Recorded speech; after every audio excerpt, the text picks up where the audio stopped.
In 2016, the Antarctic Impulsive Transient Antenna, or ANITA, which had been set up to monitor cosmic rays from space, suddenly started detecting some of those rays actually emanating from Earth. They were going the wrong way, and nobody seemed to know why. It happened again in 2018. Join us on Aliens Explored as we entertain the possibility that extraterrestrials might be behind the mystery. This week's episode is dedicated to our new Explorer of the Week, Vanessa Keim. Vanessa is an explorer of the fourth kind, which means she will be enjoying our short videos speculating on the following week's subjects, as well as many other benefits. Check out our Patreon at patreon.com/Aliens Explored to see what benefits you can enjoy, as well as helping fund us to keep on doing what we love to do.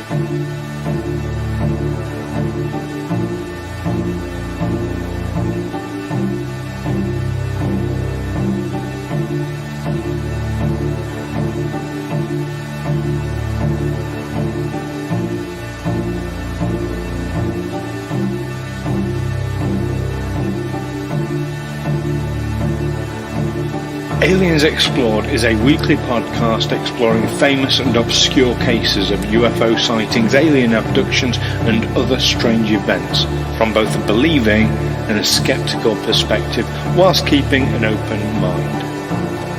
I'm Stu Jackson, a professional actor and amateur ufologist with a particular interest in the crop circle phenomenon. I'll be debating that otherworldly visitations are real.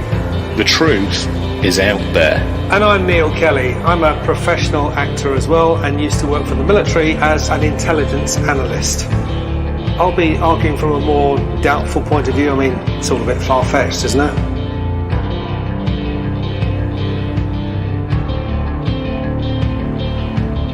Welcome back, listeners, to Aliens Explored, your weekly podcast where we look at UFOs, UAPs, cosmic rays in this case, and all kinds of weird and wonderful things from ufology. I am one of your hosts, Stu Jackson. And I'm your other host, Neil Kelly. How are you doing, Neil? I'm doing very well, thank you. How are you? I'm doing good, thanks. It's been quite a while since we last recorded one of these, because we sort of record them in batches a little bit, don't we? We do a bit, yeah. It does seem a long time since I got to grips with anything to do with a few weeks. You've got your new job now. We were just talking off air about it. I've got a new job. Listen, if you come to London and play Monopoly life-sized, I am Mr. Monopoly. Yay! I will open your game and leave you to play it, and then I'll come and close it and announce the winners.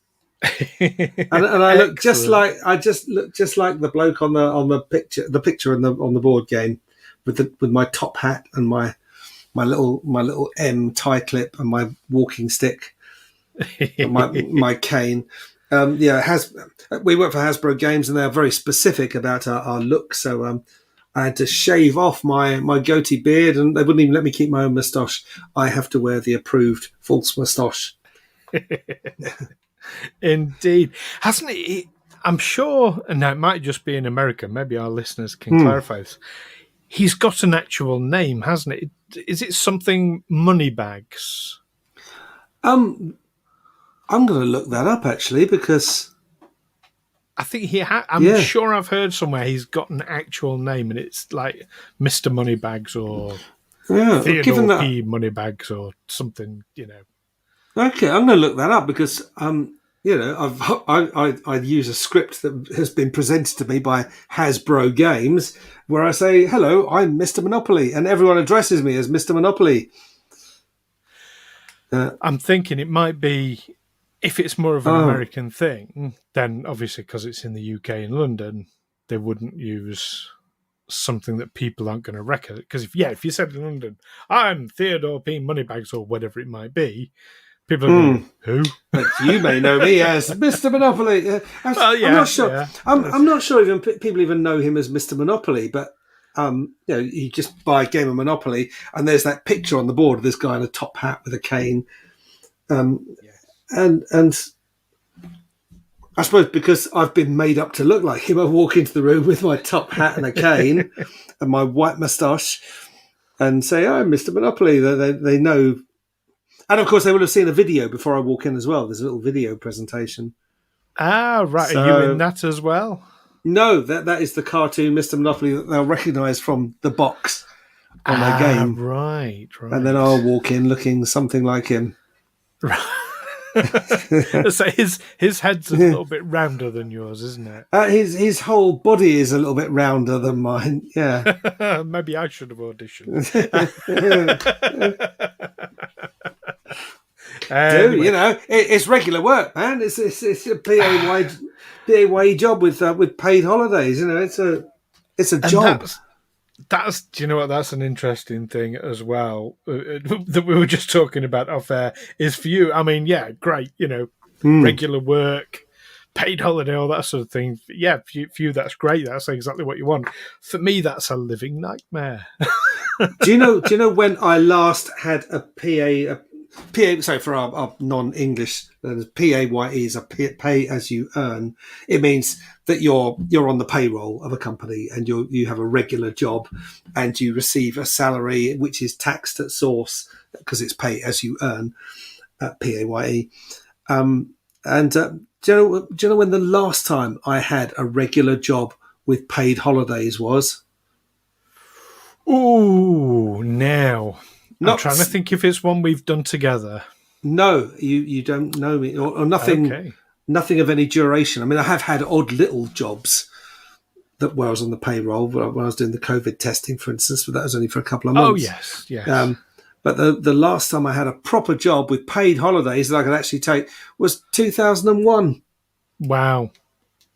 Yeah. Wow. 21 years ago. Yeah. Gosh, I like talking to you, Neil. You make me feel young.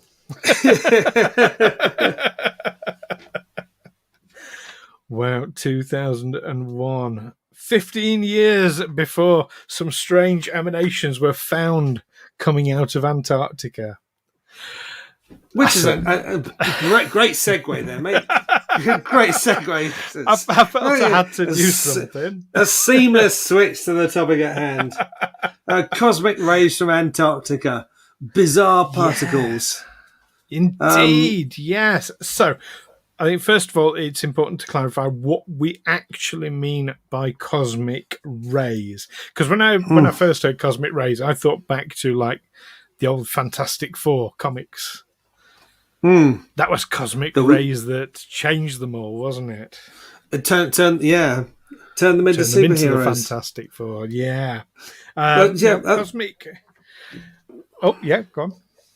I was going to say, aren't a lot of Marvel heroes created by exposure to radiation? I mean, yeah, in the world of Marvel comics, you don't get thyroid cancer. You become Spider-Man or Daredevil or the Hulk.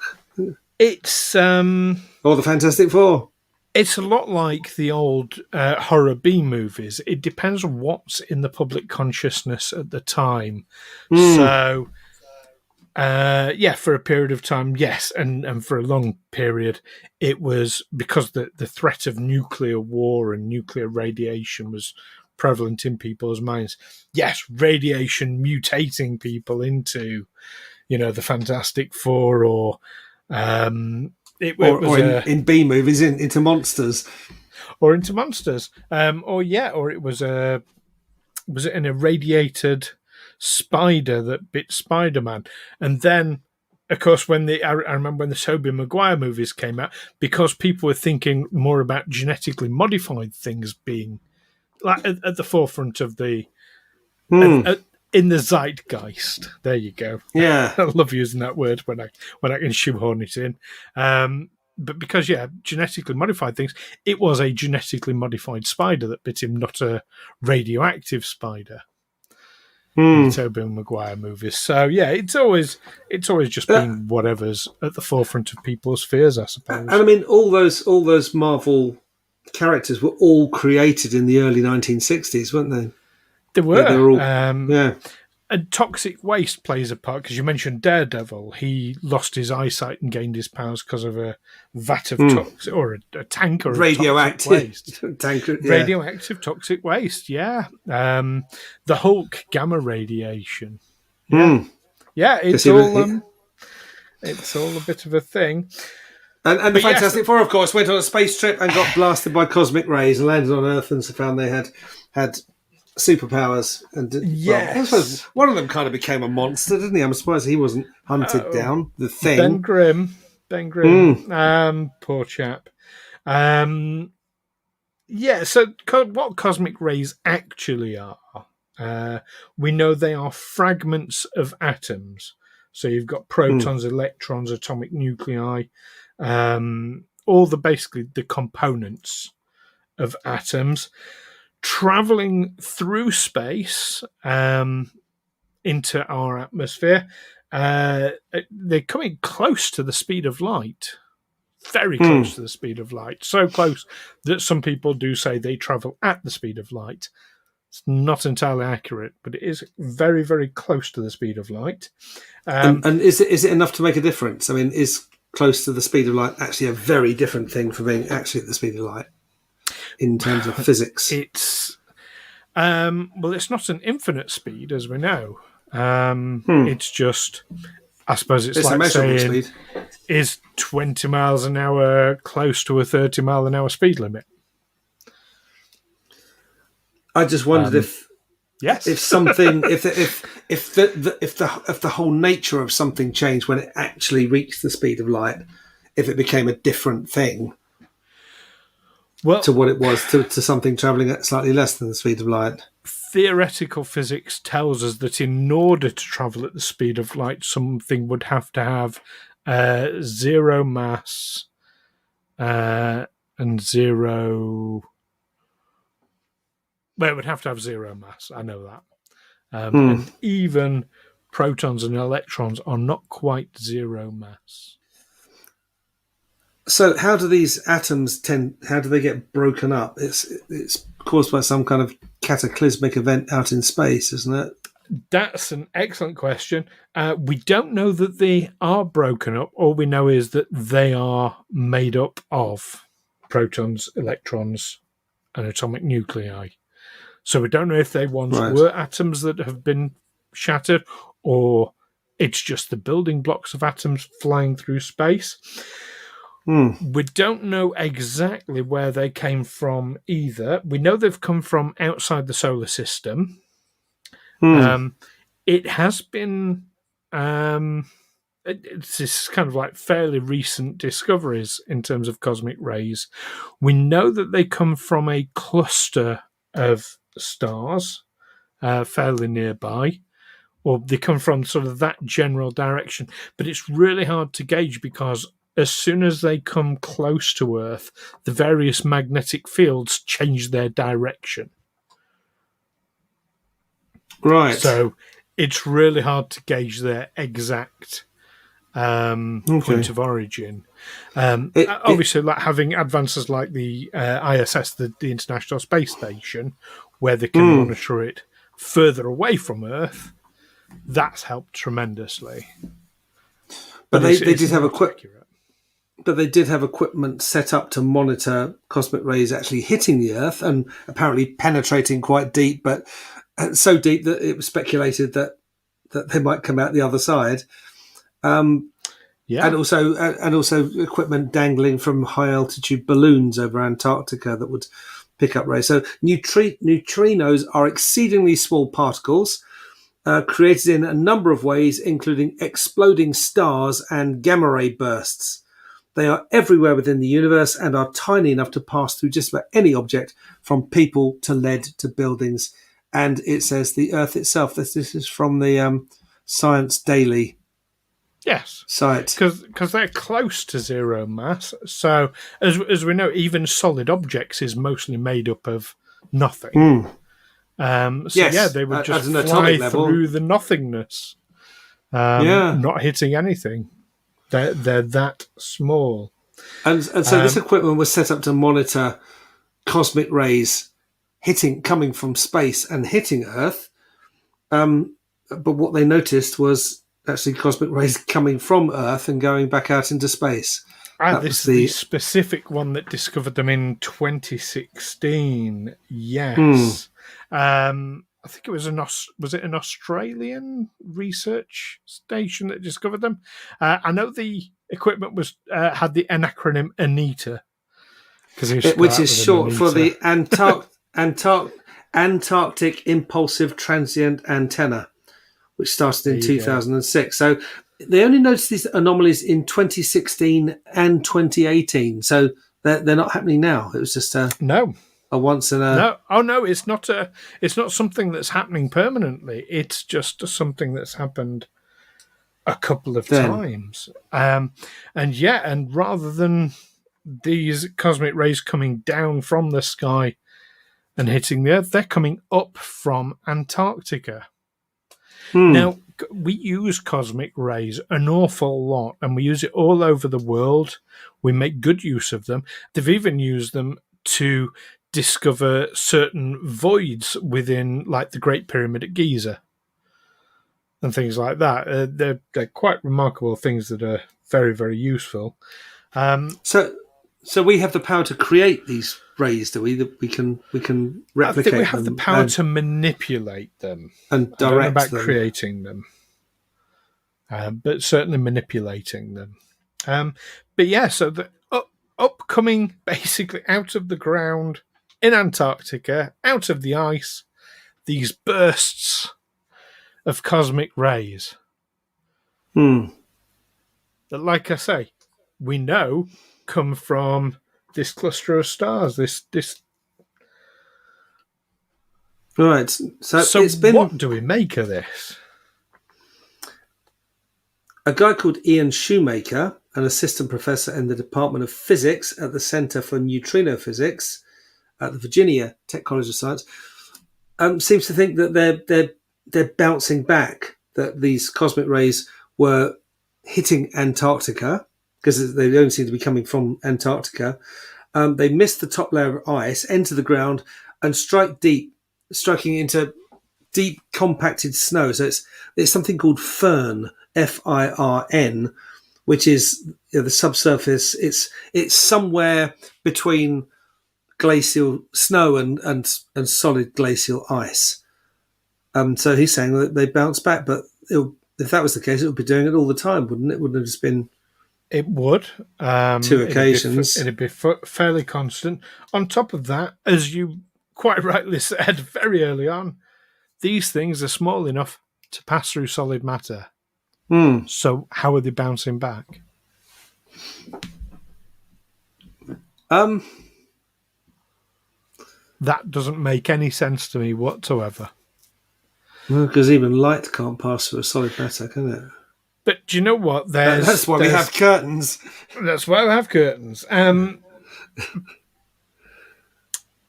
But do you know what? It's not an uncommon thing when something particularly weird happens that defies science, that kind of breaks science in a way. You will immediately get lots of fringe scientists, some of them possibly trying to make a name for themselves because they wouldn't otherwise, coming out with outlandish theories. Oh, look, I can explain. And certain publications will leap on this, especially in the media. They'll leap on this as, oh, look, it's an explanation. The world's not as weird as we thought it was. Look, here's a simple answer.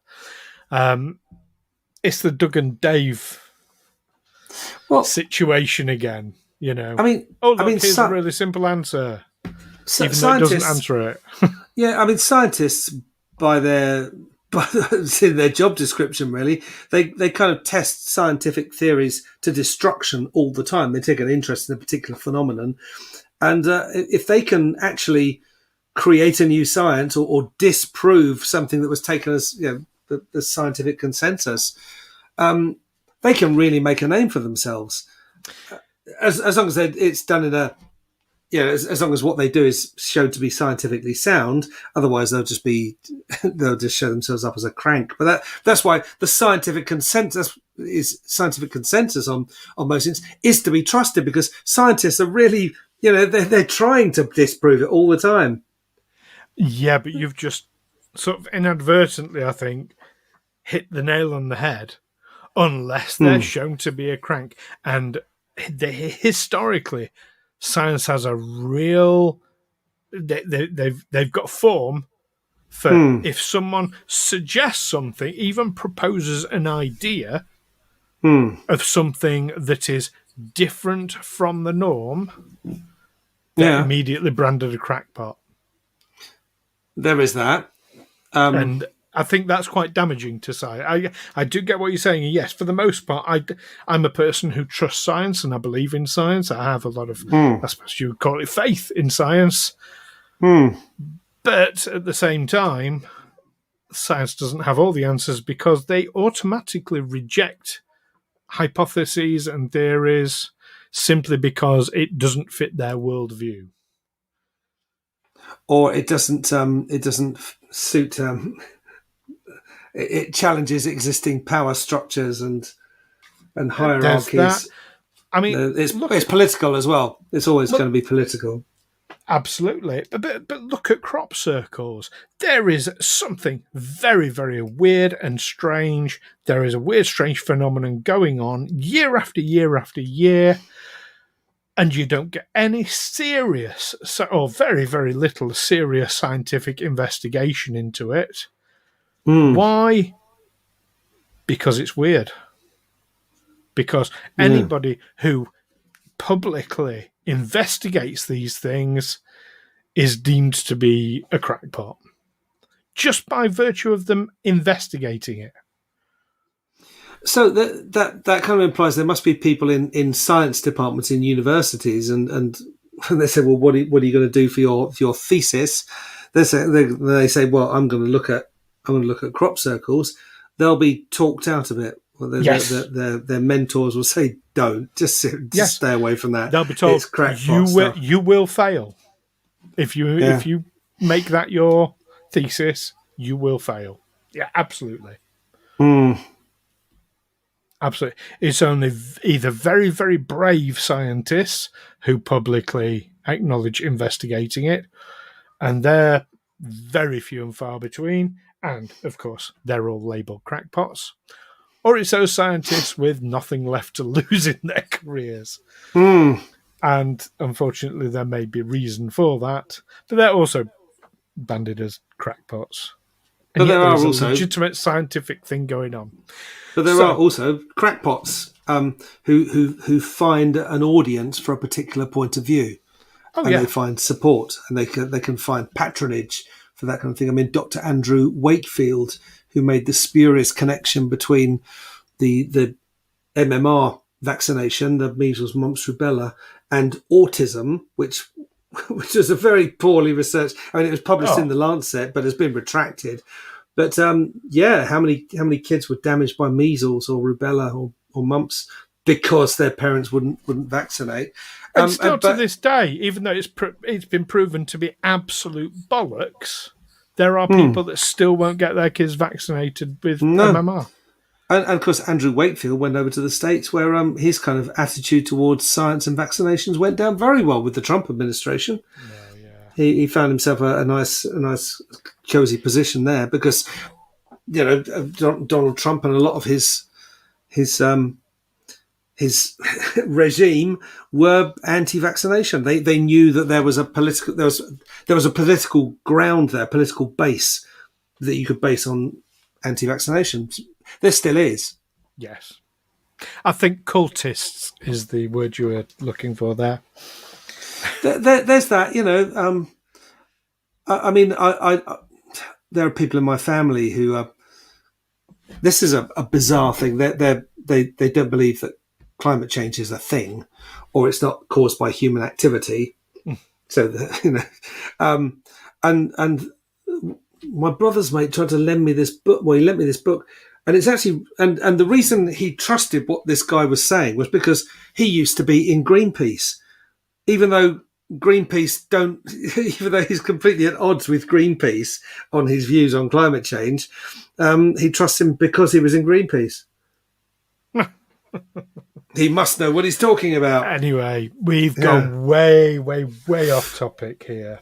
As we do. So I'm going to... You've put forward this hypothesis by this one scientist that it's bouncing back, it's being reflected upwards, but I can personally... I mean, I'm not a scientist, but I can see the holes in that instantly. Yeah, I mean, I'm not reading a science textbook. I'm reading a magazine, Science Daily, and it puts it forward as a theory, but it doesn't really say why it only occurred on those 2 occasions, why it's not continuing to happen. Well, it's a theory, and okay, it's a theory. But also, I'm going to put forward another theory.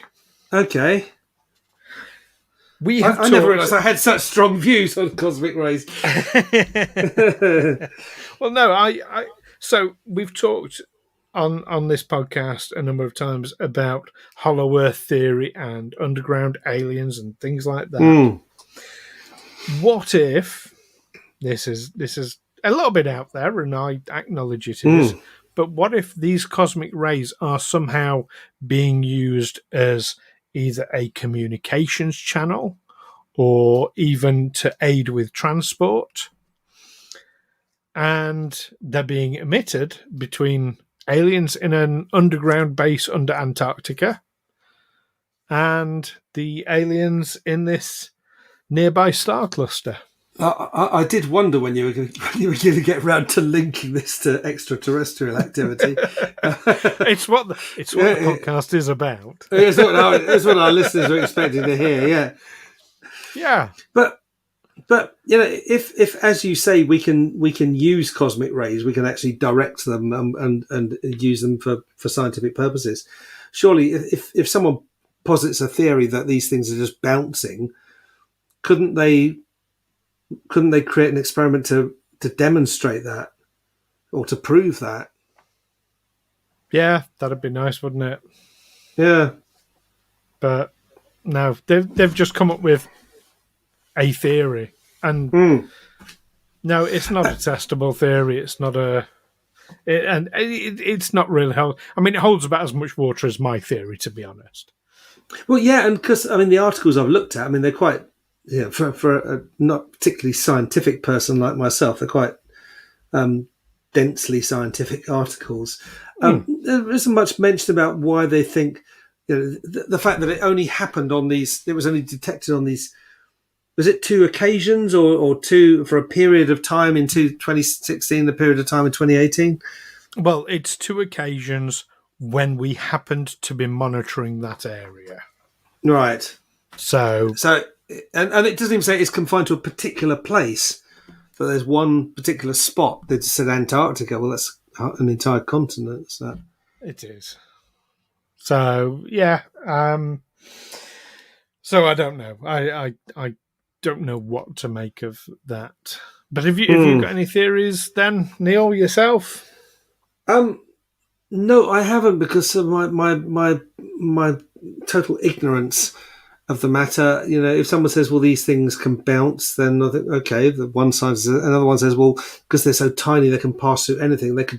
It could be that they've passed through the entire planet, and they actually hit the North Pole and came out at the South Pole. Well, yeah, I'll take your word for it, mate. These things are traveling and nothing's stopping them. They can pass through. Yeah. I don't know, but I mean, we know that magnetic fields affect their trajectory, and that is indeed how we make use of them. But to be reflected, I mean, that would have to be a ridiculously powerful electromagnetic field, surely. Well, something travelling at close to the speed of light and then hitting something that's hard enough to bounce it back the other way, presumably at something close to the speed of light, that's actually an impact, isn't it? It's going to make a dent. If it's an electromagnetic field, rather than an object, then it would act more like hitting rubber rather than hitting a block of concrete. So it would slow the travel down, and then it would speed it back up as it bounced it back. So it wouldn't actually bounce like a ball hitting a wall. It kind of just slows down and then goes back the other way before it actually comes into physical contact with anything. More like a stone ball hitting a rubber wall. Okay. Which might be the same effect as a rubber ball hitting a stone wall, but a different thing is compressing and expanding. So there is a physical impact there, isn't there, if it's bouncing? There is, but here's the thing. The level of electromagnetic field that would require it to bounce it back, we'd know it was there. We can detect electromagnetic fields. I've got an electromagnetic field detector myself, personally. I use it when I go crop circle hunting. But didn't they think, okay, we've got cosmic rays coming out of this place in Antarctica. Let's dig down and see what's there. That would require money. And they'd have to, first of all, acknowledge that there's something weird we don't understand happening, which they're not going to do. It is exactly the same issue with crop circles. They would have to acknowledge that there is a phenomenon. And the scientific community as a single organism, if you like, there are individuals, but as a single organism, no, they're not willing to admit that there is a phenomenon. And that's the problem. I mean, already you've got these scientists coming forward and say, oh, well, maybe it's bouncing back.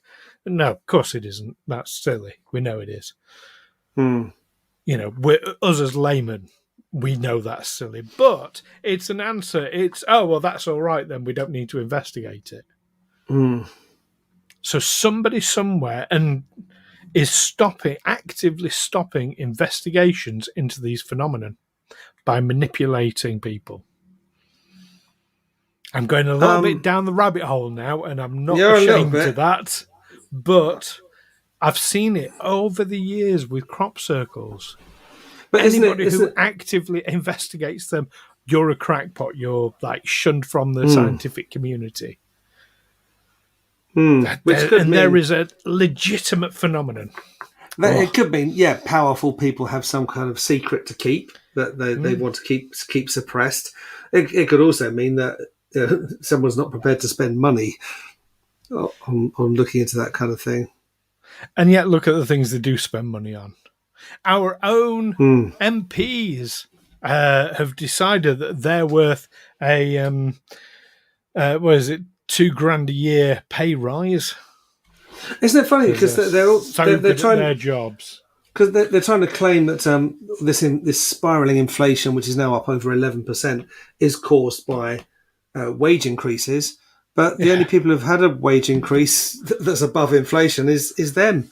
Yeah. So they caused it. Well, teachers haven't had a pay increase for 10 years in this country. 10 years. Neither nurses or police, they're all subject to pay caps. Yeah. Effectively, they've had a pay reduction of 23% in real terms. Anyway, that's getting way off topic. And do you know what? We've hit that time. So let's summarise our thoughts into a single soundbite clip. Neil, South Pole cosmic radiation. Is it aliens? I have no idea. I have the most slender grasp of this topic of what these things are and where they come from, and it's hard to imagine. I'd have to know an awful lot about more to even have an opinion. I think I'd need a lot more scientific knowledge. But yeah, I would say it could be. Your guess is as good as mine. There's something that happened on limited occasions, and no one knows what it is or why. It's fair. Something that should have been coming from space is coming from here. It's weird. Questions have to be asked, but I don't have enough knowledge to even posit a sensible sounding question. Well, they say that the mind is like a parachute. If it's not open, it doesn't work. And so keeping an open mind, that's a very good thing. I think there's definitely something to look at here.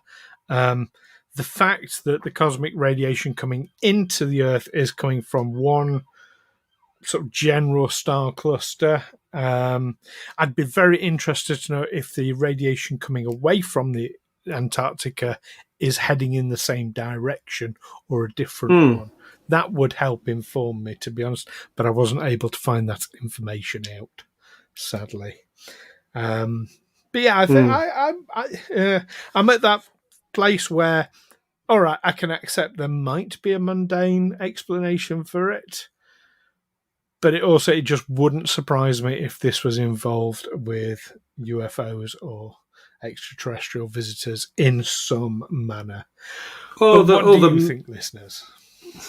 All the military. Yeah, I was going to say all the military in some matter that they don't want us to know about, which is the topic of our next podcast, but the military don't want us to know because they're reverse engineering UFOs. Of course, yes. What do you think, listeners? Is this radiation, this cosmic radiation coming up from the South Pole, is it aliens? Is it something much more easily understandable, something much more terrestrial? Do let us know via the usual means. You can email us, aliensexplored@gmail.com. You can get in touch with us through Twitter, by searching Aliens Explored. We're at Aliens Explored. Or you can contact us on Facebook, find our Facebook page. All the links are in the description below anyway. And of course, if you are one of our Patreon members, you can discuss this topic as well as any of the other topics we discuss here on the show with like-minded people over on our exclusive Patreon Discord. All you have to do is go to patreon.com/Aliens Explored and pick a tier to suit you. Now, join us next time when, speaking of reverse engineering technologies, we are going to be discussing the former director of Lockheed's Skunk Works, Ben Rich, and his specific quote where he said publicly, "We now have the technology to take E.T. home." What did he mean by that? What did he know? We will be going into that in some detail. Looking forward to that one, Neil. Oh, yeah. In the meantime, keep watching those cosmic rays, tankers full of toxic sludge and all kinds of radiation, because you're not likely to get superpowers, you are more likely just to get thyroid cancer. So watch out for those, and of course keep watching the skies. See you next time. Bye. Aliens Explored is a Figo Films production in association with Juicy Fomes. Music by Darren Mafucci and editing by Stu Jackson. Find us on Twitter and Facebook by searching Aliens Explored or visit aliensexplored.com.